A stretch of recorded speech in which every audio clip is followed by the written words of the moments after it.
కాకినాడ జిల్లా Pithapuram YCP incharge వంగ గీత ఘాటు వ్యాఖ్యలు చేశారు. ప్రపంచంలో ప్రసిద్ధిగాంచిన మహాపుణ్యక్షేత్రం తిరుపతి లడ్డూపై ఆరోపణలు చేయడం కాదు. అధికారంలో ఉన్నారు కాబట్టి సిబిఐ ఎంక్వైరీ చేసి దోషులను శిక్షించండి. అంతేగాని సాక్ష్యాలు లేని ఆరోపణలు చేయడం శ్రేయస్కరం కాదు.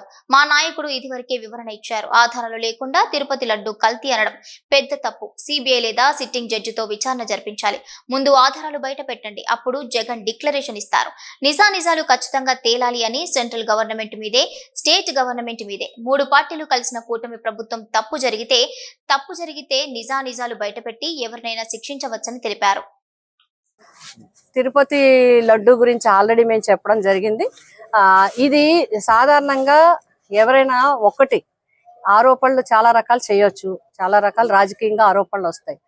ఆరోపణలు రాజకీయ పరమైనవి కానీ లేకపోతే వ్యక్తిగత పరమైన ఇంకొకటి అయితే పర్వాలేదు. ఈ ఆరోపణ అత్యంత ప్రతిష్టాత్మకమైన, ప్రపంచ ప్రసిద్ధి చెందిన, అందరి సెంటిమెంట్ కి సంబంధించిన ఒక తిరుపతి మహాపుణ్యక్షేత్రమైన తిరుపతికి సంబంధించిన విషయాన్ని బయట పెట్టేటప్పుడు తప్పు జరిగితే శిక్షించడంలో కానీ, తప్పు జరిగితే సంబంధిత వ్యక్తుల మీద తగిన చర్యలు తీసుకోవడం కానీ ఎవరికీ అభ్యంతరం లేదు. కానీ సరైన సాక్ష్యాలు లేకుండా, సరైన వివరణ లేకుండా, సరైన పద్ధతిలో కాకుండా ఒక ఇష్యూని బయటికి వదలటం అనేది అది చాలా తప్పుడు సంకేతాలు వెళ్తాయి. అంతేకాదు చాలా మంది మనసులు చాలా నొచ్చుకున్నాయి.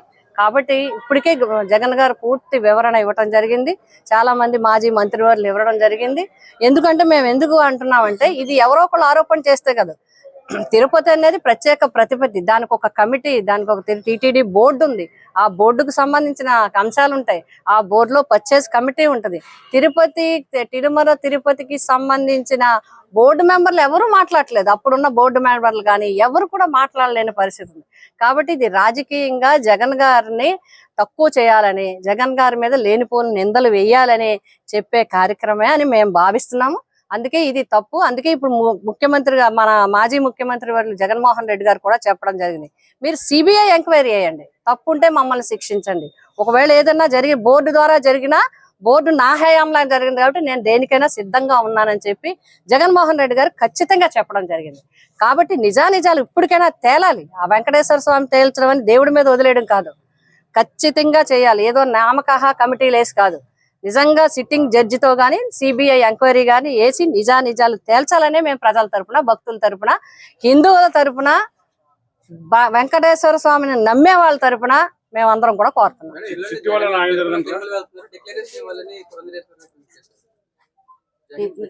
ఏం డిక్లరేషన్ ఇవ్వాలి?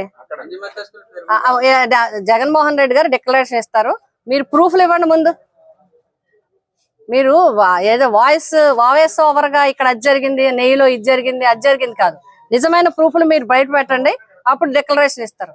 ఎందుకెళ్ళా దేవుడు ఏ మతం దేవుడైనా కావచ్చు, దేవుణ్ణి 100% మనస్ఫూర్తిగా నమ్మిన వ్యక్తి, మానవ సేవే మాధవ సేవ నమ్మిన వ్యక్తి జగన్మోహన్ రెడ్డి గారిని మించిన వాళ్ళు లేరని నేను చెప్తాను. అది ఆయన చేతల్లో, మాటల్లో, పనిలో చేసి చూపిస్తారు. పేదవాడిని దగ్గరకు తీసుకునే వ్యక్తి ఎవడైతే మానవ సేవే మాధవ సేవ అని భావించిన దేవుడిని నిజంగా నమ్ముతున్నారు. ఆయన ఎందుకు చేస్తారు? ఒక దగ్గర అపవిత్ర ఎందుకు చేస్తారు? ఇప్పుడే కొంతమంది ఏం చెప్తున్నారు, మరి జూలైలో జరిగింది కదా, మీ ప్రభుత్వానికి సంబంధం, మా ప్రభుత్వానికి టీటీడీకి సంబంధం ఉంది, టీటీడీ వేరు మేము వేరు అంటున్నారు. జగన్మోహన్ రెడ్డి గారిని కలిపేస్తున్నారు. వాళ్ళు చెప్తే వేరు అంటున్నారు. అందుకని దీన్ని ఎక్కువగా మాట్లాడటం కూడా అనవసరం. ఒకటి నిజానిజాలు తేల్చండి. మీరు గవర్నమెంట్ లో ఉన్నారు, స్టేట్ గవర్నమెంట్, సెంట్రల్ గవర్నమెంట్, మీరున్నారు, కూటమి ప్రభుత్వం, 3 పార్టీల ప్రభుత్వం, ముగ్గురు కలిసి తేల్చండి నిజానిజాలు. ఆరోపణలు చేసి ఏదో మన మామూలు సామెత చెప్తారు కదా, మచ్చగొడ తీసి మోతేసి నువ్వు తుడుచుకో అన్నట్టుగా ఉంది. ఇది తప్పు. ఇది కరెక్ట్ కాదు. సిట్ ఎందుకు కరెక్ట్ అవుతుంది? సిట్ ఎందుకు? నీకు కావాల్సిన మనిషిని నువ్వు, నేను కావాల్సిన మనిషిని నేనే వేసుకుంటే ఎలాగా? నిజానిజాలు తేలా, నిష్పక్షపాతమైన కమిటీ ఉండాలి. అంటే సిబిఐ ఎంక్వైరీ జరగాలి, లేదా సిట్టింగ్ జడ్జితో పెట్టండి, నిజానిజాలు తేల్చండి. దేవుడితో తిరుమల తిరుపతి దేవస్థానంతో ఆటలొద్దు. ఇది మా అందరి విజ్ఞప్తి.